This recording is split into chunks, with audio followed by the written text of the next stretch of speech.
Cultural misunderstanding or proposal. The princess joined the human without warning. The intruders claim commander. Thane Blackwood pressed his palm against the bioscanner, watching his credit balance drop by another devastating chunk. 3,000 credits for a single session in the neural resonance chambers of Haven's Rest, enough to cover his rent for 2 months back on Luna Colony. But the constant buzzing in his head, the phantom echoes of his dead crew's final transmissions, had grown unbearable. Sleep was a luxury he hadn't enjoyed in 4 months, not since the Kepler incident. The pristine corridors of Haven's Rest hummed with gentle energy, walls lined with bioluminescent panels that supposedly promoted healing through chromotherapy. Wealthy clients glided past in whisper-quiet mobility pods, heading to various exotic treatments that promised everything from genetic optimization to consciousness expansion. Thane felt distinctly out of place in his worn service jacket, but his military pension, what little remained after medical bills, had one final purpose. "Commander Blackwood?" A melodious synthetic voice materialized beside him. "Your neural resonance chamber is prepared. Level 7, Section 12, Chamber Omega 7. The elevator ascended through the station's gleaming core, past observation decks showcasing the twin stars of the Centauri system. Haven's Rest orbited in the perfect gravitational sweet spot between them, harnessing stellar radiation for its advanced therapeutic technologies. Thane had read about this place in military briefings, neutral territory where diplomats, crime lords, and war veterans could all seek healing without questions asked. Chamber Omega 7 was larger than he'd expected, a spherical room with walls that shifted between deep purple and midnight blue. At its center sat what looked like a meditation pod, crossed with a sensory deprivation tank, filled with a shimmering opalescent fluid that seemed to move with its own intelligence.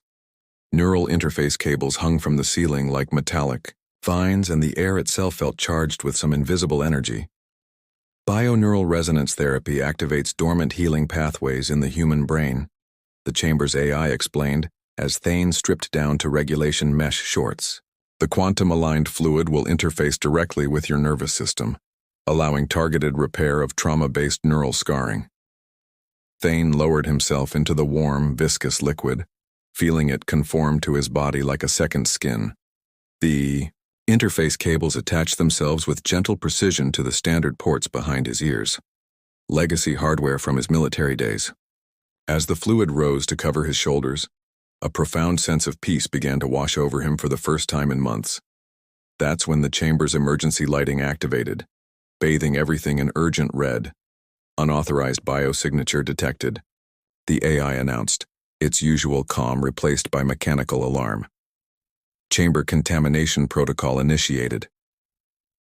The fluid around Thane began to churn violently, and he caught a glimpse of something impossible, another figure materializing from the depths of the pod, rising through liquid that should have been too shallow to hide anyone. As the shape emerged, water cascading from impossible curves, Thane's military training cataloged what he saw: humanoid, female, distinctly non-human, and radiating an aura of barely contained fury. She was magnificent and terrifying in equal measure. Her skin held the deep purple black of space itself, shot through with veins of silver that pulsed with their own inner light. Her hair flowed like liquid starlight, adorned with crystalline ornaments that chimed softly as she moved. She wore garments that seemed woven from captured aurora, translucent fabrics that shifted color with each breath. But it was her eyes that stopped Thane's heart. Deep indigo pools that held the infinite depth of neutron stars, currently fixed on him with unmistakable indignation. "You," she said, her voice carrying harmonics that made the chamber's walls resonate, "have violated sacred space." Thane's brain struggled to process the situation. A gorgeous alien woman had materialized in his expensive therapy session, and her opening line sounded like a cosmic restraining order. He managed to find his voice, though it came out as more of a croak. "I'm sorry, what?" She rose fully from the fluid, moving with liquid grace despite her obvious displeasure. The silver markings across her skin pulsed in complex patterns that might have been writing or warnings. "This resonance chamber belongs to the Veil Consortium by ancient covenant. Your presence here constitutes territorial violation of the highest order. Look, lady, Thane said, finding his composure and gesturing to the payment terminal floating nearby. I've got a receipt that says otherwise. 3,000 credits to Haven's Rest Medical Division. Fair and square. Her expression shifted through what might have been confusion, disdain, and something approaching pity. Credits? You believe monetary exchange supersedes hereditary territorial rights? That's generally how commerce works, yes. Thane was beginning to feel like he'd stumbled into the galaxy's most expensive cultural misunderstanding. You buy things, you own them temporarily. Basic market economics. The alien woman settled back into the fluid across from him, her movements creating patterns of light in the opalescent liquid. A circlet of what looked like crystallized starlight rested across her forehead, and Thane noticed her ears came to elegant points that somehow made her even more striking. I am Zephyra of the Veil Consortium, third resonance of the Quantum Houses, keeper of the ancestral waters, she announced with formal precision. You may address me as Lady Zephyra.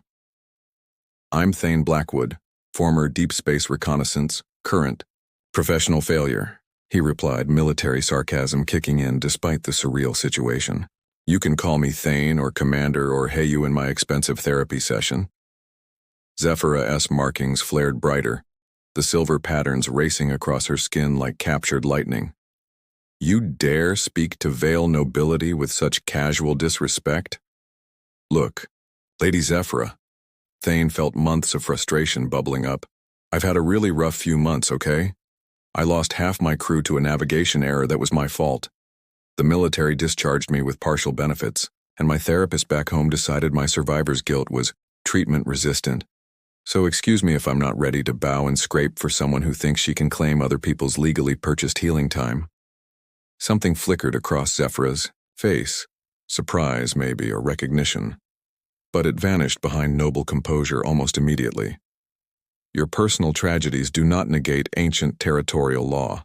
And your ancient territorial law doesn't negate my credit card statement. They stared at each other across the neural resonance chamber. Thane had to admit she was stunning, even when she looked like she wanted to disintegrate him with those glowing eyes. The way the chamber's bioluminescent fields played across her dark skin, the elegant curve of her neck, the way her markings pulsed in rhythm with what might have been her heartbeat.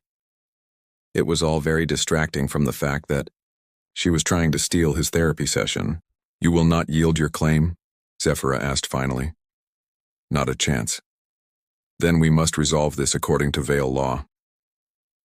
Her smile was sharp as a plasma blade and twice as dangerous. Thane felt a chill despite the warm fluid. What kind of law? Disputed territorial rights must be settled through bioresonance trials, she explained, moving closer through the opalescent liquid.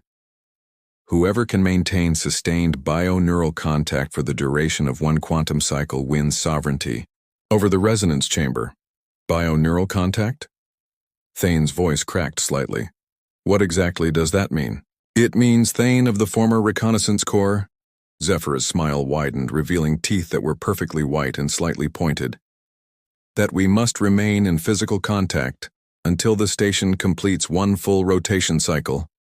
The one who breaks contact first forfeits all claim to the resonance chamber. Thane's brain short-circuited somewhere between physical contact and full rotation cycle. You want to have a touching contest to decide who gets to use the therapy pod?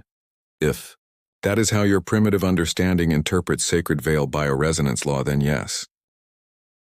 He looked around the chamber, calculating distances and possibilities. The space was maybe 12 feet across, intimate by any standard, and she wanted them to stay in physical contact for how long? How long is a station rotation cycle? Approximately 7 of your Earth hours. Thane stared at the chronometer display floating in his field of vision. They were looking at a very long night. So let me get this straight, he said slowly. You want us to stay touching each other in a quantum healing bath for the next 7 hours and whoever moves away first loses? Precisely. And you think you'll win because? Zephyra's expression turned predatory. Because I am Veil nobility, trained from birth in bioresonance endurance. And you are a damaged human who has already admitted to chronic psychological trauma and treatment failure. That stung more than it should have. Thane felt his jaw clench, military posture taking over despite the casual setting. Damaged? He leaned forward, commander's presence filling his voice. Lady, I've spent 18-hour shifts in hard vacuum repair suits. I've worked through 3 broken ribs and a concussion to prevent reactor breaches. And I once spent 42 hours straight debugging navigation code while under enemy fire. I think I can handle a little pool time with a princess who's too entitled to make a reservation like everyone else. Zephyra's markings flared brighter, but there was something else in her expression now. Respect, maybe, or at least acknowledgement of a worthy opponent. Then you accept the bioresonance trial? Thane looked at her. Really looked. She was gorgeous, dangerous, and completely insane. She was also the most interesting thing that had happened to him in months. And if he was being honest, the alternative was going back to his empty quarters to stare at the ceiling and listen to ghost voices. You know what? Fine. But when I win, you're covering half my session fee. When you lose, Zephyra purred, moving closer through the shimmering fluid, you will acknowledge Veil sovereignty and provide proper thermal attendance for the remainder of my quantum cycle. Deal. Thane extended his hand. Should we shake? On it? Zephyra stared at his outstretched hand like it might bite her. Is this some primitive human bonding ritual? It's called a handshake. It means we agree to the terms. She reached out tentatively and grasped his hand. Her skin was warm, warmer than the chamber's fluid, warmer than seemed biologically possible. The luminescent markings on her arm pulsed, brighter where they touched, and Thane felt a strange tingling sensation race up his arm. The trial begins now, she said softly. The moment their hands fully connected, the chamber erupted in light. The binding accord doctor. Nix Carver was 3 hours into analyzing micro-sleep patterns in Terran mammals when the emergency alert chimed through her laboratory aboard the research vessel, Meridian's Edge. She looked up from her holographic data streams, pushing wire-rimmed glasses higher on her nose as the ship's AI materialized beside her workstation. Dr. Carver, we're receiving unusual biometric readings from Haven's Rest Station. The patterns don't match any known species in our database. Nix frowned, minimizing her current research with a gesture. As the leading xenobiologist specializing in interspecies psychological compatibility, she'd seen her share of unusual readings. But something that didn't match existing databases was worth investigating, especially considering her current research grant from the Galactic Health Council specifically focused on unknown bioneural phenomena. Show me the data, she said, pulling up a secondary display. The readings were extraordinary. 2 distinct biosignatures, one clearly human, the other definitely alien, but unlike anything in the comprehensive files. What made them remarkable wasn't their individual patterns, but how they were interacting. The energy signatures were synchronizing, creating harmonic resonances that suggested some form of neural linking. How long has this been going on? Nix asked, already reaching for her field equipment. Approximately 4 hours. The patterns have been growing stronger.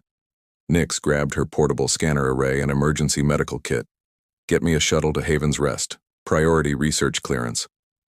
Dr. Carver, Haven's Rest is currently under diplomatic protection status. The Veil Consortium has claimed territorial rights to override it. This could be a first contact medical emergency. 20 minutes later, Nix was docking at Haven's Rest, her credentials and research permits clearing her through multiple security checkpoints. The station's medical AI briefed her as she hurried through the corridors toward Level 7. The human subject, Commander Thane Blackwood, entered neural resonance therapy at 14:30 station time. At 15:45, an unregistered biosignature appeared. In the same chamber, station security has been unable to gain access due to some form of energy barrier. Nix's scanner beeped frantically as she approached Section 12. The readings were off the charts, literally. Her equipment was struggling to process energy levels that shouldn't be possible in a medical facility. Has anyone attempted direct communication with the subjects? Negative, Dr. Carver. Standard protocol for neural resonance therapy prohibits interruption during active sessions. This isn't standard anything, Nix muttered, reaching chamber Omega-7. Through the observation port, she saw something that made her stop breathing. Two figures sat in the resonance pool, hands clasped, surrounded by light that seemed to bend reality around them. The human male appeared to be in some form of meditative trance, while the alien female, definitely not in any database Nix had ever seen, had her eyes closed in concentration. Silver markings across her dark skin pulsed in perfect synchronization with the human's heartbeat, visible on Nix's bioscanner. "Remarkable," she whispered, activating her recording equipment. "They're not just in neural contact, they're achieving bio-neural symbiosis." The chamber door was sealed, but Nix noticed the emergency medical override panel. In cases of potential biological hazard, medical personnel could gain access. She hesitated. Interrupting this process could be dangerous for both subjects, but letting it continue without understanding what was happening could be catastrophic. She activated the override. The moment the chamber door opened, both figures' eyes snapped open. The alien woman's gaze fixed on Nix with startling intensity, while the human looked dazed as if waking from a deep dream. "Who dares interrupt the bioresonance trial?" the alien woman demanded, her voice carrying harmonics that made Nix's instruments spike. "I'm Dr. Nix Carver, xenobiologist with the Galactic Health Council," Nix said, trying to project calm authority while her scanners went crazy. "I'm here because your bio-neural activity is registering at potentially dangerous levels." Dangerous? The human, Thane, according to the files, looked confused. "I feel better than I have in months. The voices in my head are gone." "Voices?" Nix stepped closer, scanner in hand. "Commander, may I take some readings? What you're experiencing could be significant for interspecies medical research." "She is not part of the trial," the alien woman said firmly. "The bioresonance accord allows no outside interference." "Actually," Nix said, her academic mind seizing on a potential solution, "Veil law, if I remember correctly from my xenocultural studies, recognizes the role of neutral witnesses in territorial disputes. I could serve as an official observer." Both figures stared at her. Thane looked hopeful while the alien woman's expression was unreadable. "You know Veil law?" she asked finally. "I've studied the cultural practices of 17 different species for my research," Nix replied, which was mostly true. She'd at least read the summaries. "If this is truly a bioresonance trial, then having a qualified xenobiologist as witness would actually strengthen the validity of the results." The alien woman's markings pulsed in what might have been consideration. "I am Zafira of the Veil Consortium. Your presence would indeed satisfy the witness requirement, but involvement carries obligations." "What kind of obligations?" "A witness becomes bound by the trial's outcome. You cannot simply observe. You must ensure the trial's completion, according to ancient law." Nix felt a chill of apprehension, but her scientific curiosity was stronger. This could be the discovery of a lifetime, the first documented case of successful human-alien bio-neural symbiosis. "I accept the role of neutral witness." Zephyra nodded solemnly. "Then you are bound by Veil Covenant until the trial's completion." "Great," Thane muttered. "Now we're all stuck here." Nix began taking readings, her instruments detecting energy patterns that defied conventional understanding. "Commander, how long have you been experiencing the neural symptoms you mentioned?" 4 months, ever since." He paused, glancing at Zephyra. "Ever since I lost my crew in a navigation accident. Constant voices, phantom communications like my brain couldn't accept they were gone." "And Lady Zephyra, what brought you to this specific chamber?" "The Veil Consortium has maintained territorial claims to quantum resonance points throughout this sector for 3,000 years, she replied. "This chamber sits on a natural convergence of bio-neural energy. I came here for my quinquennial resonance renewal." Nix's scanner beeped urgently. "Fascinating. Commander, your neural trauma created psychic noise that resonated with the chamber's natural frequency. Lady Zephyra, your bio-neural matrix operates on similar wavelengths. When you made contact, your nervous systems found a complementary frequency."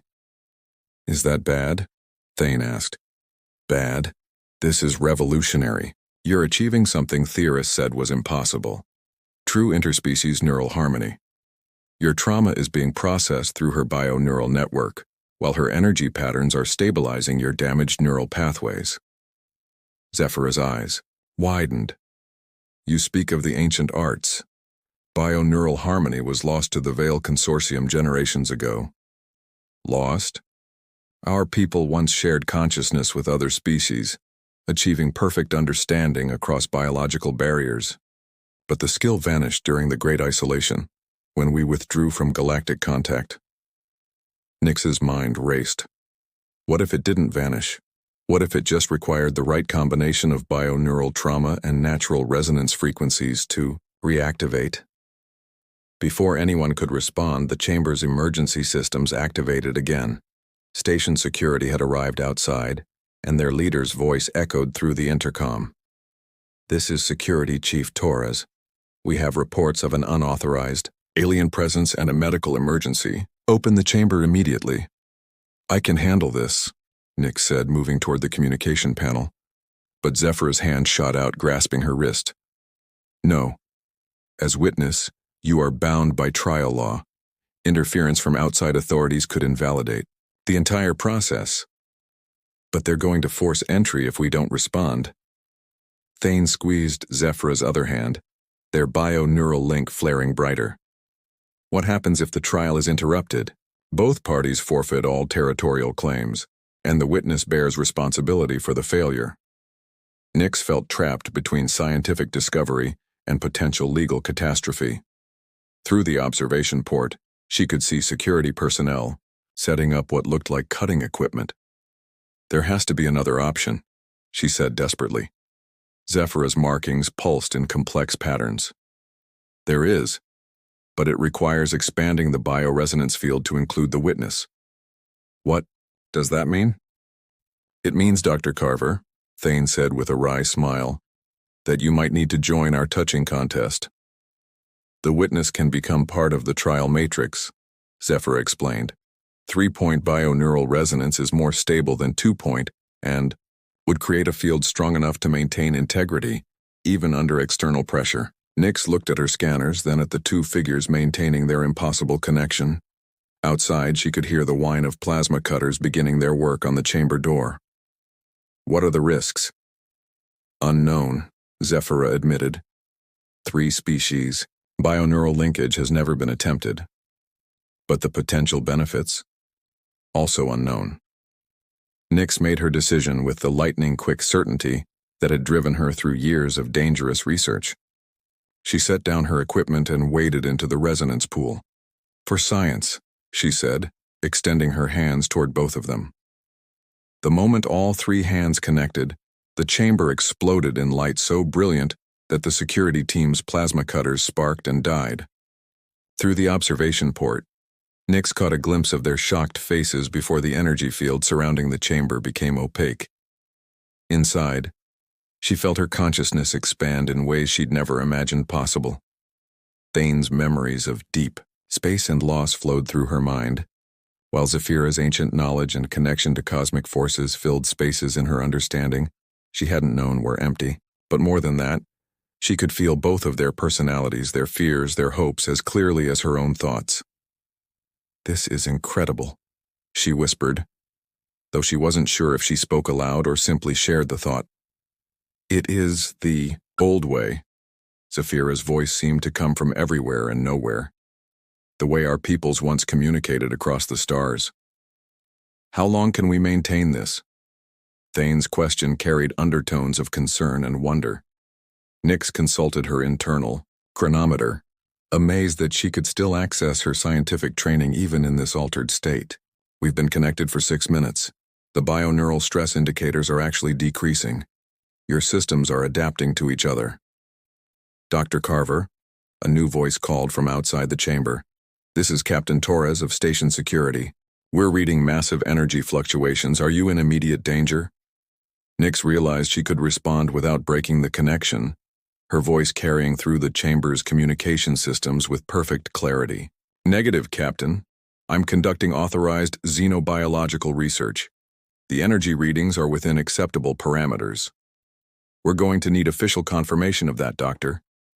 Then contact the Galactic Health Council Research Division.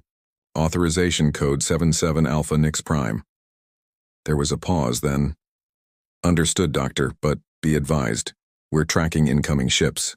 The Veil Consortium has dispatched a diplomatic vessel. Estimated arrival in 3 hours. The 3 connected minds shared a moment of alarm. Zephyra's people were coming, and they would not be pleased to find their sacred bioresonance trial contaminated by human interference.